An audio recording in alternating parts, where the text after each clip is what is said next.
We have a special guest today. It's Clash with Ash, and we will talk about how to grow a gaming channel. Ash will share his big experience, and you may actually also learn some things about Ash you haven't known.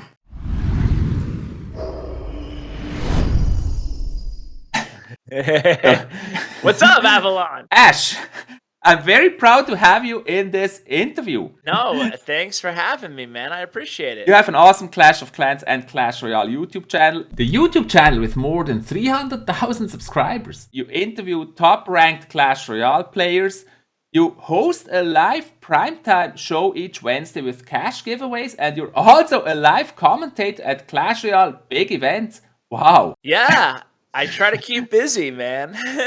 In a few words, what got you into this whole YouTube thing, and how would you describe your channel? Well, you pretty much hit the nail on the head. I started about 3.5 or so years ago, just covering Clash of Clans, as you mentioned. I did that for a couple of years, and then Supercell released Clash Royale.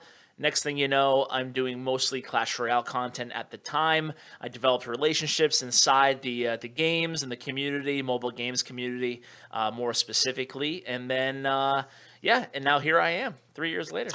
It's actually funny how most of us switched from Clash of Clans to Clash Royale as soon as it came out.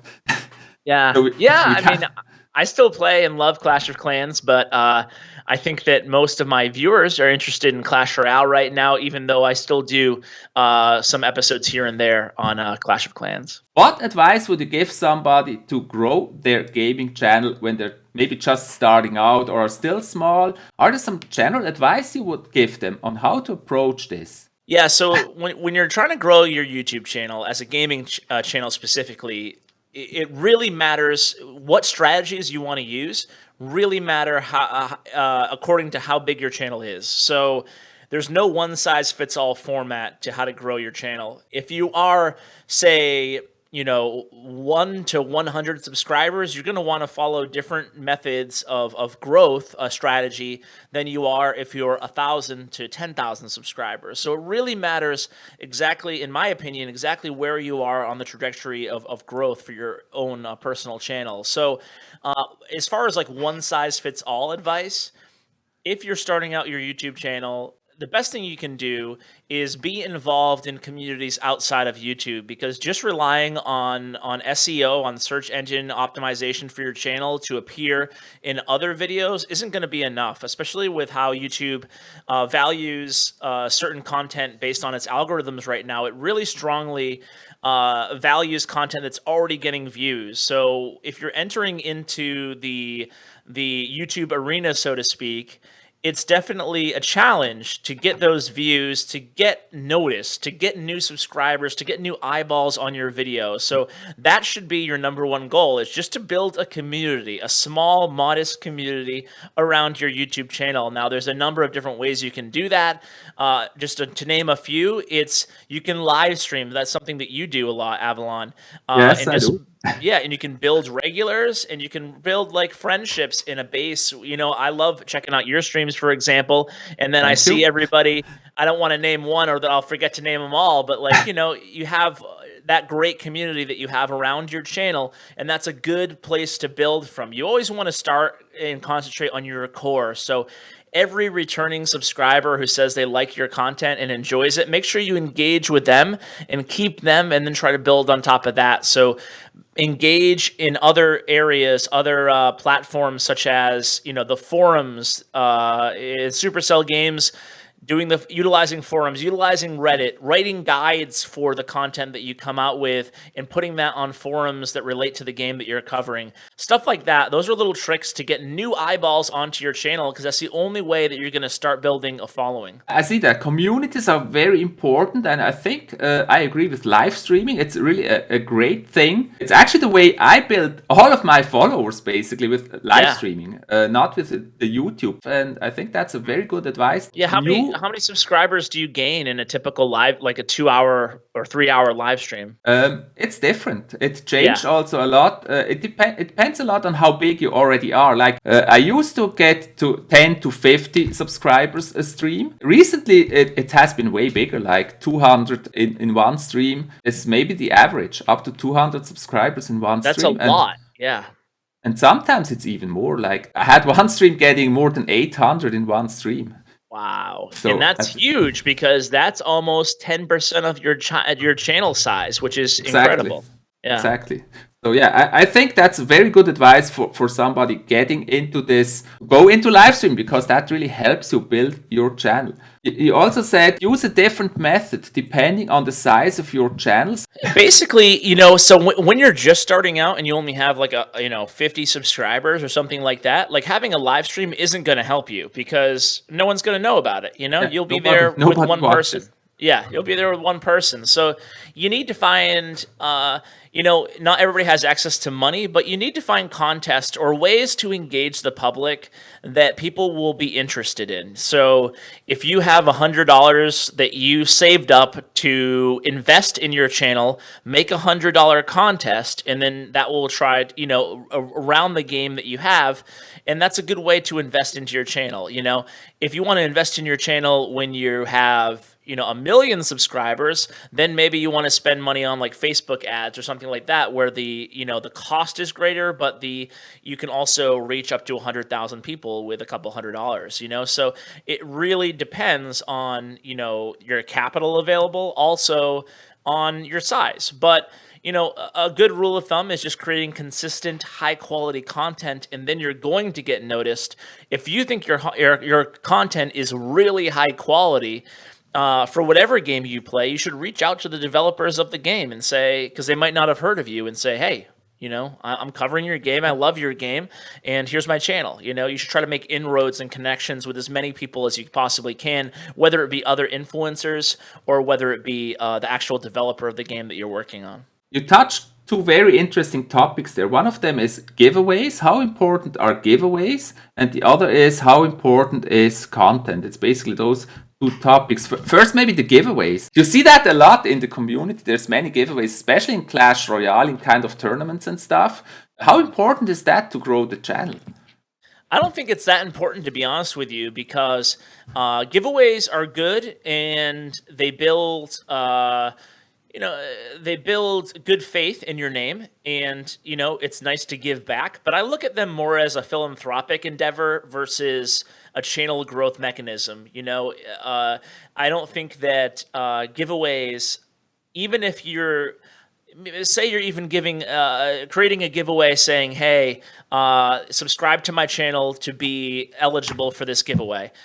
Even that isn't necessarily the type of quality subscribers that you're looking for. You're looking for people who want to subscribe to your channel because of your content, not necessarily because it's a prerequisite for a giveaway, So the subscriber people, most people realize this, but the number of subscribers you have really is truly meaningless.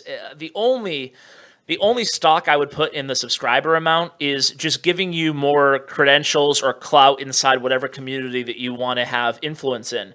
So if I go to a new game developer, for example, and I say, I want to cover your game, and I have 100,000 subscribers, that will mean more to them than saying, I want to cover your game and I have 500 subscribers. Now, that being said, that's really the only circumstance that subscribers matter.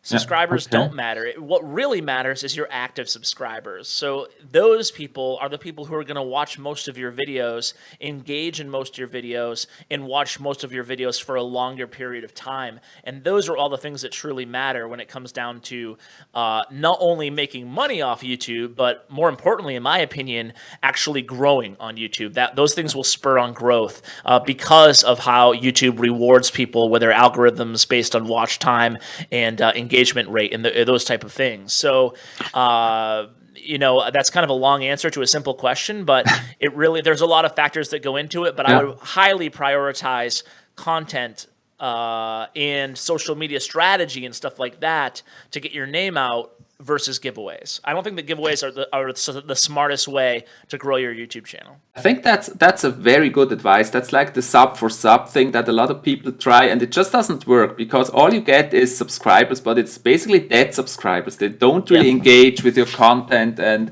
I think that's not the way to go. Going to the content, you post daily videos, I guess. Yes.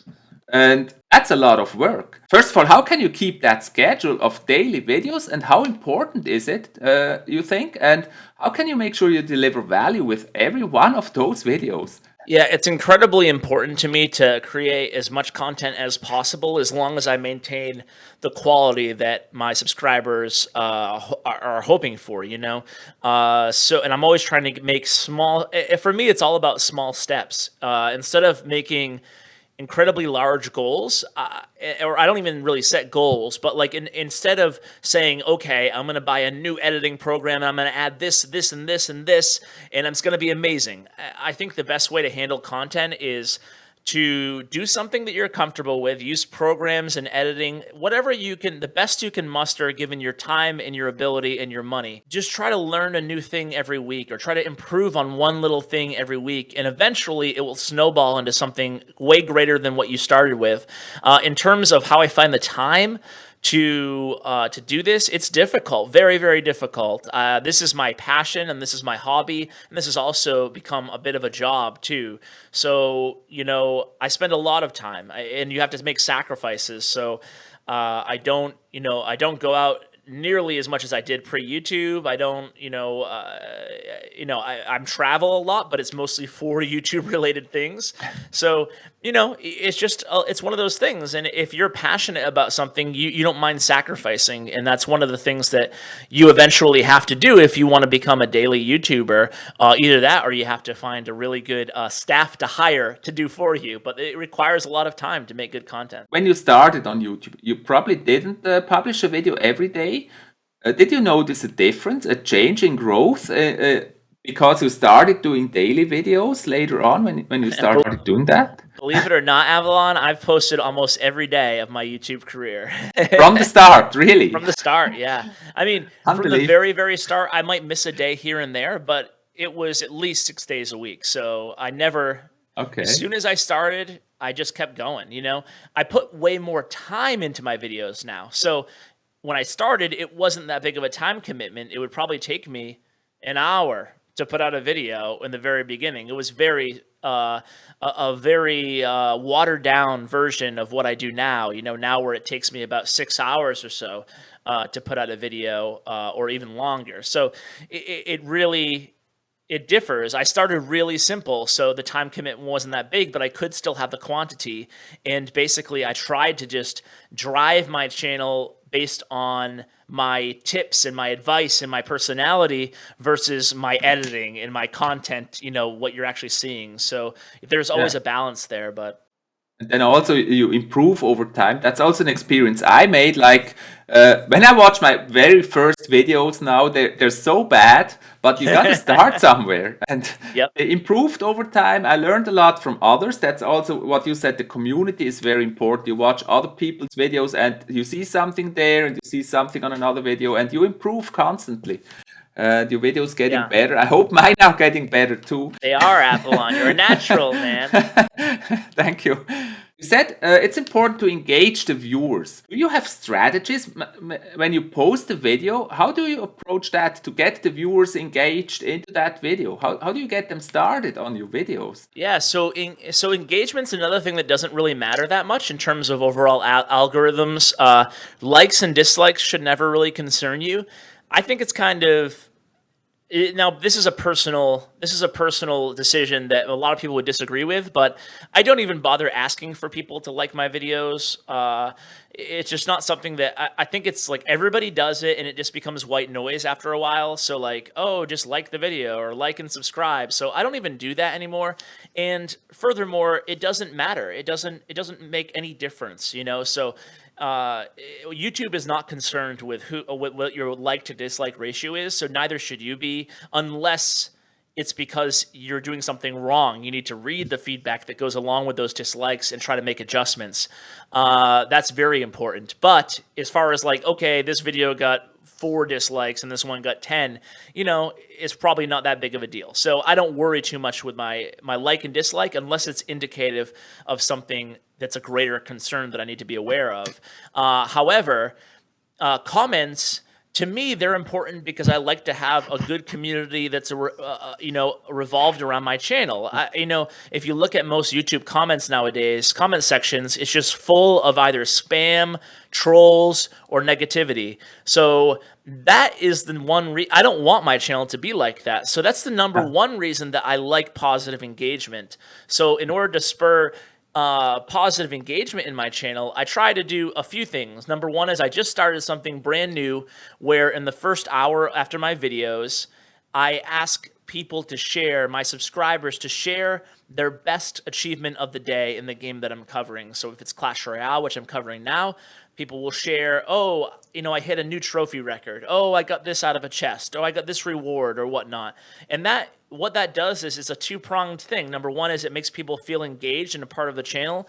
And it also actually drowns out any negativity in the comments, because when you go down to the comment section, it's all people telling about their proudest and happiest moment of the day. Wow. So it makes things more positive in a way. And also another strategy you can use if you don't want to do the pinned I didn't even say that, but I pick one of those comments and I pin them each video in the first hour. So it gives people incentive. I never did that so far. Yeah, well, it's cool though, because what you can do is you can just read through them, and then somebody gets to be a little celebrity for the day and have a pinned comment, So it gives people a reason, and it helps them to know that you're reading their comments, because you have to actually read them to pick out your favorite. Additionally, one other strategy you can use if you don't want to go that route is, and this is a very basic one, but every video I try to ask my subscribers a question, or my viewers a question in the video. So it can be really simple, and it doesn't have to be a question of the day. It doesn't have to be like a big production. You don't have to be like, okay, guys, question of the day. You can just simply ask a question in the middle of your video. It'd be like, guys, I'm going against this card. I'm going to use Clash Royale as an example, but I'm going against a Lava Hound. I hate going against Lava Hound. Guys, what's your least favorite card to go against? Let me know. Very simple like that, and it just spurs more engagement. Again, that's on point, and you like people who are commenting on the actual video is good, in my opinion. I also try to answer all of the comments, actually, if they're at least answer worthy, and usually they are. By the way, when you say that, you should engage the viewers. Let's do that. Dear viewers, if you have any tips, any experiences that you made on how to grow your gaming channel, just share them in the comments. And also, of course, if you have questions, just share them in the comments. I think that's going to give a great discussion, and we may actually learn a lot just from the discussion in the comments. Very good idea, sure. Ash. Good job. You said you have a daily video, but that takes a lot of time. How can you do that? Is there special strategies that enable you to keep that daily schedule? There's no real shortcut other than, the one piece of advice I can give is always try to stay ahead of the game. So I already know whenever I wake up in the morning, I know what video I'm going to put out that day. First thing, it's already decided. It's been decided the previous day or even a couple days previous to that. So basically, I'm always trying to work 1 or 2 days ahead of myself. Some people I know work 10 days ahead, so they have videos lined up for like 10 days and they just keep cranking them out. But I like to tried be that. It's nice when you can do it, but I like my videos to be very time sensitive. So I want to talk about things that are going on right now or very close to. So that's why I only run 1 day ahead. So I already have my video for tomorrow already planned out, and my video for today was planned out yesterday, if that makes sense. You're very, very on point. Like when Clash Royale brings something new that day, you have your video on that content. And that's the exception to the rule. If there's something that needs to be out like right now because I feel like it's share worthy immediately, I'll make a video, and have it up in 3 hours, But For the most part, I always work one day behind, you know. Sometimes it's more than that, Okay. sometimes it's less, but I don't like the stress of feeling like, "Oh my god, what am I going to put out today?" you know? So that's Yeah, why I do that's. that. I always try to think ahead. I was 2 weeks ahead, but the problem is once you're ahead, you actually start to relax, and then 2 weeks are so fast, and all of a sudden you're out of videos again.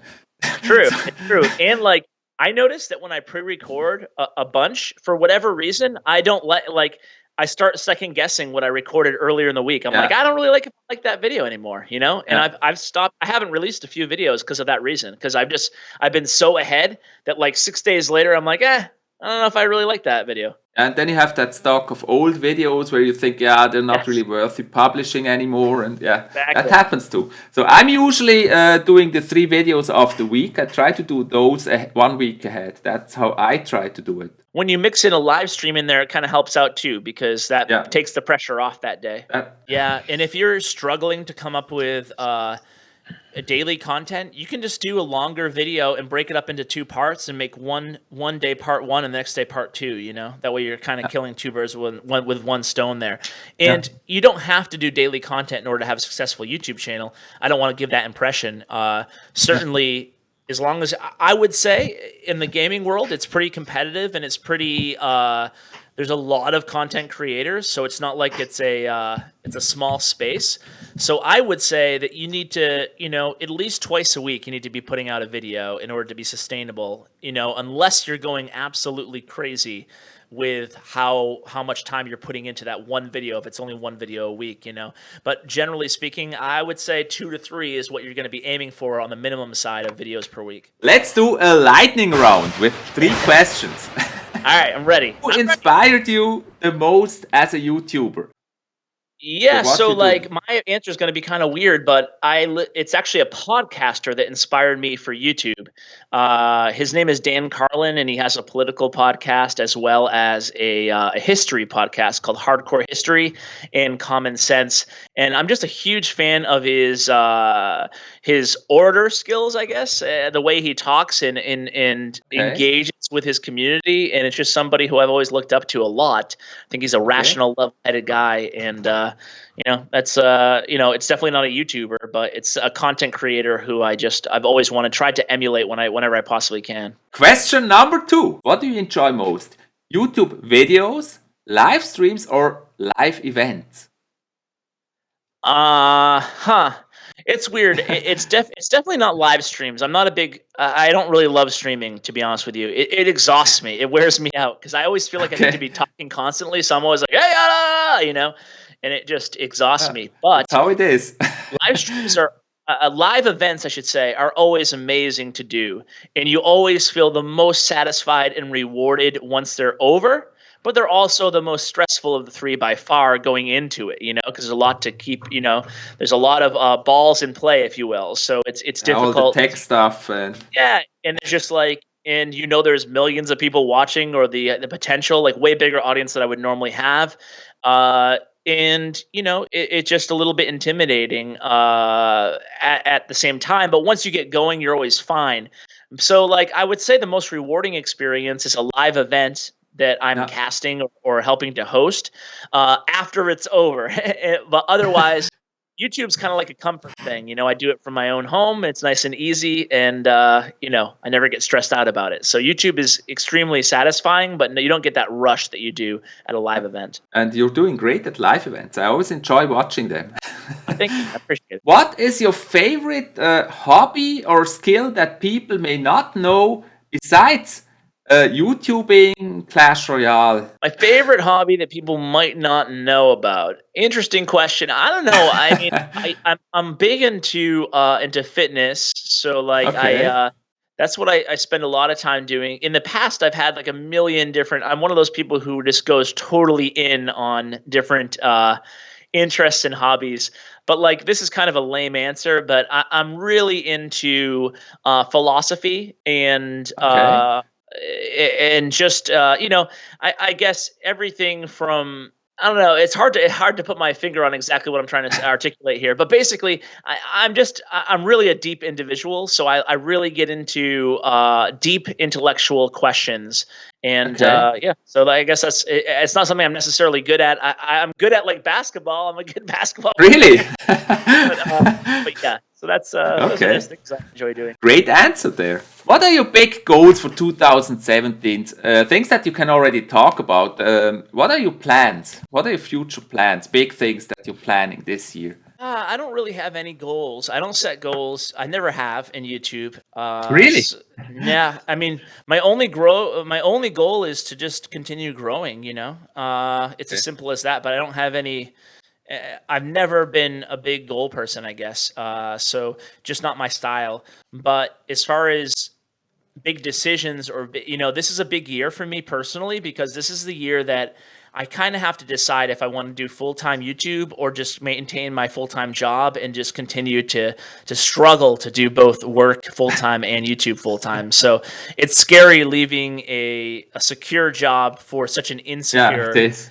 yeah, for such an insecure job in YouTube. So that's like my big decision of the year, and that will be who knows where that's going to go or what's going to happen there. Oh yeah, that's a big decision, of course, and a Yeah, difficult decision, and it's something very you really difficult. need to think about because I mean, if you have this, it's a lot of stress, but it's also a lot of security if you still have another job besides Exactly. YouTube. Yeah, yeah. I feel like YouTube is never secure unless you're insanely big, in terms of subscribers or viewers, I should say. Thank you so much for this Hey, amazing insight interview. That was thanks really so much for amazing, having me on, Avalon. I and really enjoy your content and of course your character. You're one of the best in the game, man. So I thank you so really much. Really nice. really appreciate you having me on. I really enjoy all of your stuff and just your enthusiasm and your positivity really does go noticed by all of your fans and viewers such as myself. Thank you so much. And I can give back all of those compliments 100% to you and Thanks. your channel. I mean, it's just great what you do for all of the community and the support you give to many, many other YouTubers and live streamers as myself. That's really big. And thank you so much. And yeah, Problem. Thanks good luck for having me, man. Thank you. with your goals and your awesome channel. Thanks, Avalon. Appreciate it, man.